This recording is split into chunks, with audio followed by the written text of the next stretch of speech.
Olá a todos que acompanham o canal e curtem o conteúdo que eu fabrico. Por esses dias me foi bombardeado por perguntas que era do tipo como é que eu fiz aquele mancal e algumas outras coisinhas aqui. Então é o seguinte, pelo que mais me pediram foi como é que eu fabriquei esse mancal. Aí como dá pra ver que era pessoas novas no canal, aí eu não dediquei um vídeo específico para falar sobre isso. Aí é o seguinte, esse mancal é coisas que eu fui achando aqui na oficina. Esse mancal aqui eu acredito que seja ferro 1020, ferro metal comum, porque é fácil, a gente conhece como é um negócio mais duro, a gente sabe o que é. Aqui eu não tinha esse material aqui, então fiz a partir de uma barra chata. Dá pra ver que ele vem reto, aí faz uma curva, vem reto, faz uma curva, vem reto e faz uma curva. De frente dá pra ver melhor. Aí em algum momento eu falei que isso aqui na hora de fabricar tem que ir bem devagar para corrigindo suavemente, progressivamente todas as imperfeições, para isso aqui ficar perfeito, porque senão se ir desbastando aí muito freneticamente, acaba espelhando isso daqui no serviço final. Então ir devagarzinho comendo as cristas até alinhar, até pegar tudo de uma vez. Isso aqui eu fiz uma ferramentinha que foi essa daqui. A ferramenta que eu usei para fabricar aquela peça foi essa daqui, que é justamente para botar na prensa, para ela ir. Deixa eu ver se eu ponho aqui. Eita! Para quando ela for fazendo a curva, ela vai fazendo a curva aqui por dentro. Imprensa aqui na coisa. E usa um perfil tipo esse que eu tinha aqui disponível, que é um trecho de um eixo dianteiro de caminhão. Eu acho que isso aqui é do 1513. Mas não precisa ser exatamente um negócio desse daqui. Desde que é algo que suporte com esse desenho de UPA e botando e fazendo a peça. É que tá aqui em volta da prensa tá um imprensado danado. Aí enfim, aquela rodela maior que eu não tinha como fabricar, eu não tinha pronta, eu tive que fabricar. Aí isso daqui foi tudo soldado com E7018. Ele quase que ainda não aguenta o rojão aqui. Quebrou por aqui, eu tive que soldar de novo. Aí eu consegui terminar o que eu tava fazendo. Mas é isso aí. Essa aqui foi uma ferramentinha que eu tive que fazer aqui com pino de pistão e soldado no E7018, que 6013 não aguenta nessa parada. Isso aqui faz muita força nessa solda aqui na hora que tá empurrando uma chapa de 10 milímetros. Agora ficou menor, mas é tudo no projeto. Aí voltando aqui, o eixo dele é esse daqui, só que como dá para ver, ainda não cabe placa nenhuma aqui, porque ainda preciso sair na rua, porque não tem esse material aqui na oficina. Achar um disco, só que ainda tô na dúvida se eu opto pela placa de 300 milímetros ou de 200 ou de 250, uma dessas três. Meu torno aqui, a altura desse centro para mais ou menos onde o barramento vai ficar, tá de mais ou menos 30. Então ele roda uma peça de 600 aqui, sem necessidade de cabo, que aí o projeto ia ficar mais complicado. Então ele é um torno sem cabo. Aqui todo esse sistema de rosca, essas porcas eu mesmo tive que fabricar, não quis terceirizar isso para evitar transtorno. Aí por capricho eu anotei a data que eu fabriquei isso aqui e minhas iniciais. E já faz praticamente 6 meses que eu mexi nisso daqui. Ah, tô gravando isso aqui pros inscritos aí novos que pediram. E eu tô no dia 1º de janeiro de 2023. Então praticamente esse projeto aqui tem mais de um ano mexendo nele aos pouquinhos. E agora que ele tá tomando uma condição apalpável. Já tem aqui, eu consegui comprar uma chapa para fabricar os barramentos, pelo menos o principal e o transversal. Aí o superior eu consigo fazer aqui com peças aqui na oficina mesmo, que ele, como é mais perto da ferramenta, então ele não necessita ser numa bitola tão exagerada como essa daqui. Isso aqui tem 23 milímetros, gente. Não foi barato. Essa peça aqui era uma chapa pesando quase 40 quilos, me custou 500 conto. Ainda chorando consegui um chorinho lá, mas foi praticamente 500 conto que eu tive que tirar do bolso para fazer isso daqui. Enfim, aí voltando aqui, aí esse eixo daqui estudei ele todinho. Aqui tinha um canto que eu julguei ser um pouco fraco, então eu dei uma enchida. Eu enchi daqui para cá. Aí usinei, deixei uma entrada suave aqui pro rolamento só prensar aqui em cima. Eu já montei, já tirei de novo o rolamento, por isso que tá tudo esfregado aqui. Enfim. Já foi testado e coisado. Aqui a única coisa que tá faltando fabricar, que já tem até o material e o retentor, é uma redução aqui que segura o retentor, que eu não achei retentor dessa medida. Aí no final de tudo eu vi que o rolamento ia ficar muito próximo aqui, aí não ia ter espaço para retentor nessa região. Aí por sorte a pista aqui ficou numa medida até aceitável, ela fica bem mais para fora aqui, deu certo. Eu já estava prevendo isso, então por isso que não deu errado. Aqui atrás o retentor é praticamente a medida da capa, então deu certinho. Aqui eu estou usando a medida a capa é de 100 e o retentor aqui é da polia do virabrequim do MWM 229, 225 e 226, que é tudo mesmo. Eixo fino, eu acredito. Agora não sei se é o eixo grosso, mas eu acredito que seja o eixo fino mesmo.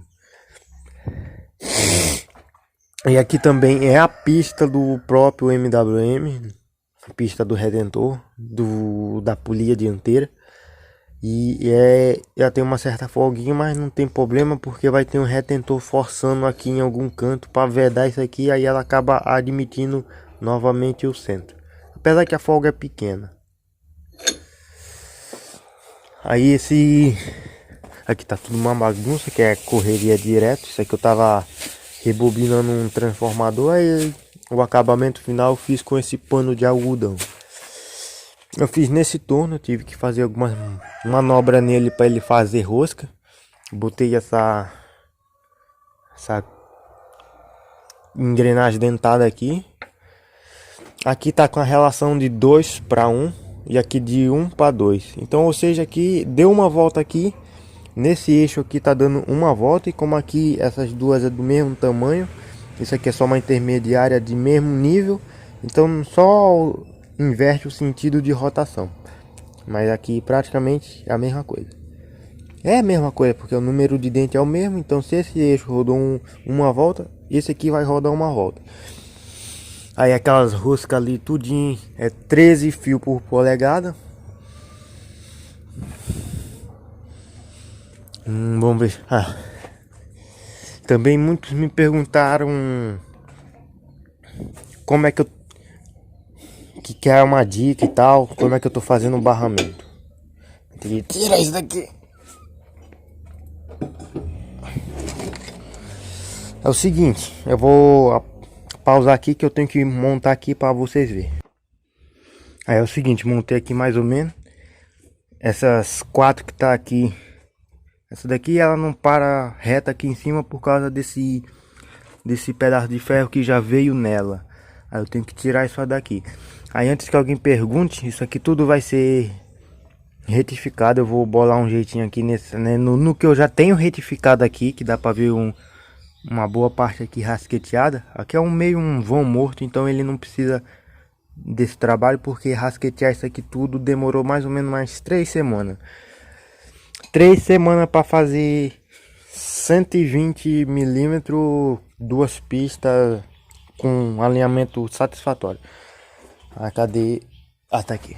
Eu já fiquei até preocupado, porque eu tava pendurando essa daqui ali, aí eu olhei agora ali, não tava ali. Aí já deu um frio na barriga. Será que quebrou a cordinha e caiu no chão? Porque isso aqui eu não tinha como gravar, mas assim, pintou um cabeçote aqui que foi recém-planado. Aí eu tava com ela já pintada, aí eu fui passei em cima para ver se tinha, para ver o que aparecia. Ela não pintou o cabeçote 100% porque a tinta tava rasa, mas assim marcou de ponta a ponta. Então, isso aí que me deu uma certa credibilidade que isso daqui tá numa precisão satisfatória. Bem satisfatória mesmo, porque assim, com a tinta bem rasinha, marcou facilmente o cabeçote inteiro de cima a baixo. Em um cabeçote de 6358 6 cilindros. Que eu já falei 6 cilindros duas vezes, porque o PERC usa o primeiro número, o número de cilindro, e 57 a cubagem em polegada total. Aqui usei para rasquetear isso aqui tudo. Aí para mim não ter o trabalho de rasquetear peça a peça, que são 1, 2, 3, 4, 5, 6 para o carro principal, para a parte de baixo. Aí mais 1, 2, 3, 4, que a outra tá ali, para fazer o carro transversal. E mais 4 peças para fazer o carro superior, que ainda não cortei, ainda tem que achar o material. Vou fazer uma espécie de uma retificazinha, planar um quadradinho de ferro para ficar aqui em cima, nessa peça, não nessas, que essas aqui vão ser trabalhadas, que não vou tirar aqui agora. Mas é o seguinte, aí rodando uma pedra, aí eu faço uma arapuca aqui para retificar todos esses ângulos, todas essas faces, para deixar tudo no jeito. Aí depois parte tudo pro rasqueteamento, para fazer um negócio decente. Então, voltando aqui, isso daqui, essas 4 peças daqui é o que compõe o barramento principal. Essa daqui que tem uma risca no meio, que está em cima dessa outra aqui, é para fazer o carro do barramento principal. Ele tem mais ou menos 35 milímetros de comprimento. É um carro largo para dissipar bem as forças e não ter um desgaste prematuro.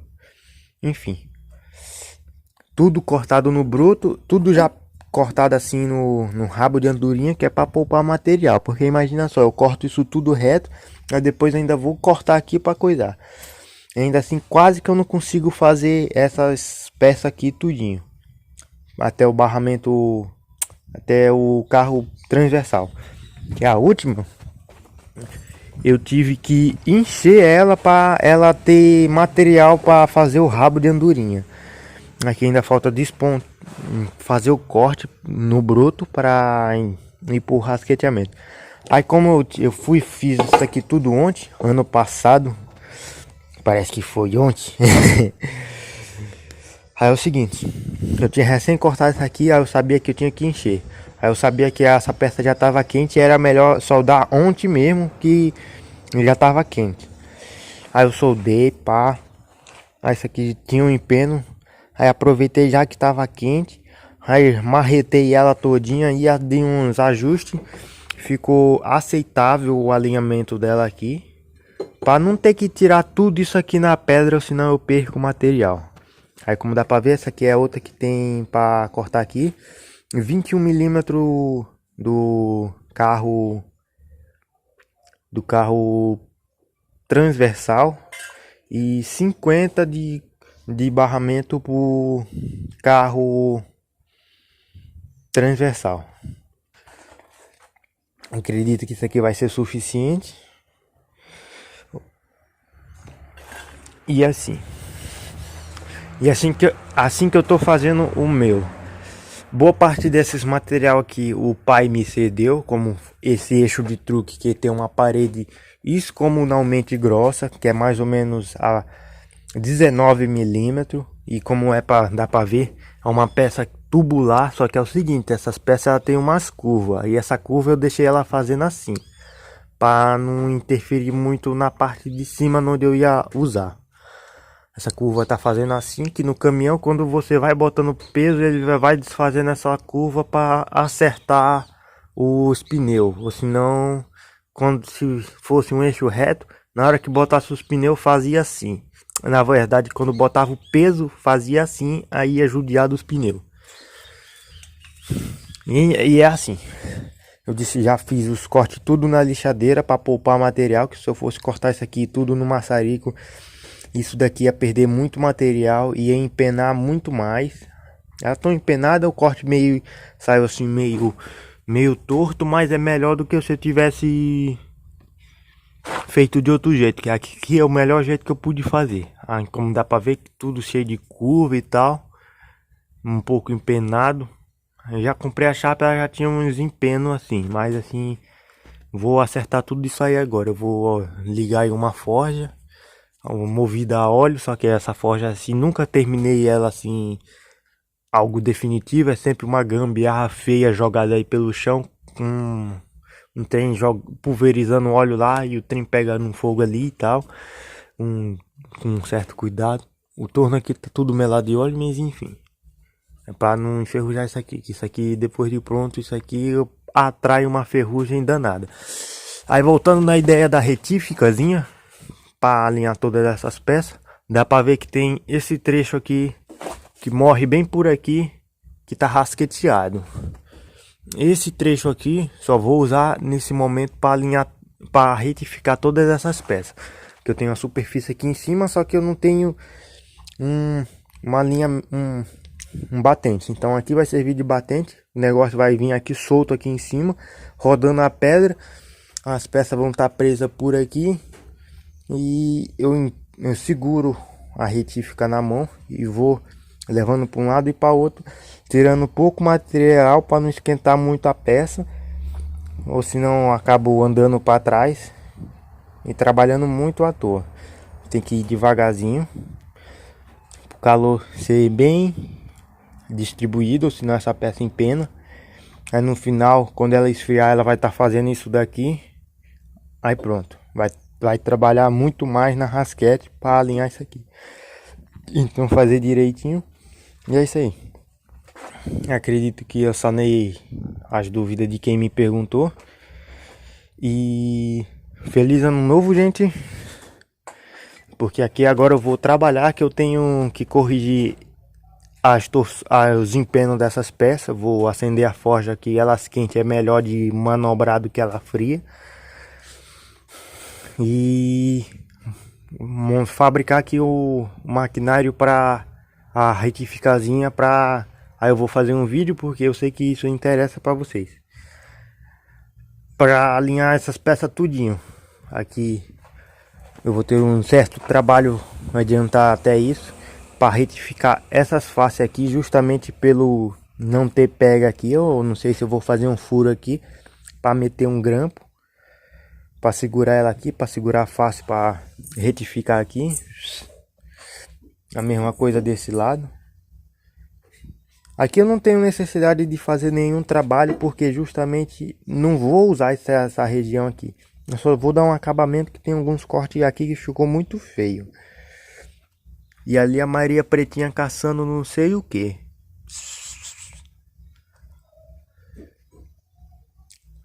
Aí aqui eu cometi um pequeno erro, que eu vou ter que assumir isso aqui até o final. Na hora de cortar esse ângulo, eu tava pensando em fazer com 30, só que na verdade querendo com... Cadê? Eu fiz esses quadrozinhos aqui usando o teorema de Pitágoras, que é a razão de 3, de 4 e de 5. Aí, porque a soma dos quadrados dos catetos é igual ao quadrado da hipotenusa, que é esse lado maior aqui oposto ao ângulo reto. Aí, ou seja, aqui tem, voltando aqui, para não delongar muito isso. Aí aqui tem 30, aqui tem 60 e aqui tem 90 graus nesse pequeno esquadro. Aí como dá para ver, eu vacilei aqui e usei 30 graus aqui. Mas eu queria ter usado 60, que aí a curva fica nesse sentido aqui. É uma curva um pouco maior. Aí como dá para ver, eu fechei muito a curva aqui e agora isso aqui podia ter sido um pouco afetado. Essa base aqui ia ficar melhorzinha aqui. Ia ter uma base um pouco maior. Mas enfim, eu corri aí eu fiz o esquema, aí ainda vai me servir, mas se aqui tinha, enfim, tinha que ter sido com 60 graus, que é esse ângulo daqui, que aí não ficava tão fechada a curva e ainda assim me servia. Mas vai ficar com 60 graus aqui e vou fazer desse jeito. Mas aí fica a dica para quem precisar, pelo menos assim, uma referência bruta. Na verdade eu fiz duas pecinhas aqui, que isso aqui é a lâmina de transformador daquela do e a outra tá caída por aí, eu não sei onde tá. É triste.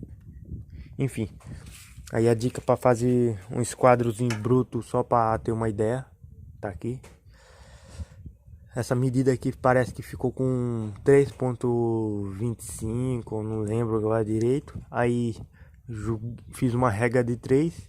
Se isso aqui é 3 e pouco e aqui tem que ser 3. Aí então o lado de 4 aqui ficou com 51 milímetros. E o lado da hipotenusa ficou com 65,75 aqui. Nessa lógica. Porque aqui ficou o lado da hipotenusa, que é 5, ficou para equivaleu na regra de 3 por essa medida. Aí 5, se não tem como ser 3 aqui, então acaba aumentando um pouco aqui e um pouco aqui. E a regra de 3 dá para fazer isso. Ela consegue igualar as coisas desde que tenha o mesma proporção. Tipo, se aqui fosse 3, aqui ia ser 4 e aqui ia ser 5. Porque aqui, entrando um pouco no teorema de Pitágoras, a soma do quadrado dos catetos é igual ao quadrado da hipotenusa. Então, 3 vezes 3 vai dar 9, 4 vezes 4 vai dar 16 e 5 vezes 5 vai dar 25. 16 com 9 vai dar 25. Então, 25, a soma do quadrado dos catetos, é igual ao quadrado da hipotenusa. Aí, usando a regra de 3, eu não queria cortar isso aqui com 3. Aí, eu queria aproveitar a medida que já estava aqui. Aí, fiz uma regra de 3 para saber o valor de 4. Aí, depois, pelo lado de 3, eu fiz o lado do 5, que é a hipotenusa aqui. É um pouco complicado, mas isso aí foi uns trenzinhos que eu aprendi na escola. E a regra de 3 eu lembro até hoje que era um professor careca chamado, eu acho que José. Agora eu não lembro, eu esqueci, não sei se é José Carlos. Que disse assim: ó, meus alunos, regra de 3 é universal. Grave isso aí que vocês nunca vão se arrepender. E realmente, já ter parado os estudos aí faz mais ou menos uns 3 a 4 anos. E isso aí foi na época da 8ª série. Então faz há um bom tempo que isso vem me servindo nessas pequenas coisinhas. Enfim, gente, falou e até a próxima, que eu vou trabalhar pesado aqui, que eu quero ver se eu termino essa máquina o mais rápido possível para já começar a fazer as coisas. Falou e até a próxima, e um próspero ano novo para vocês também, ó.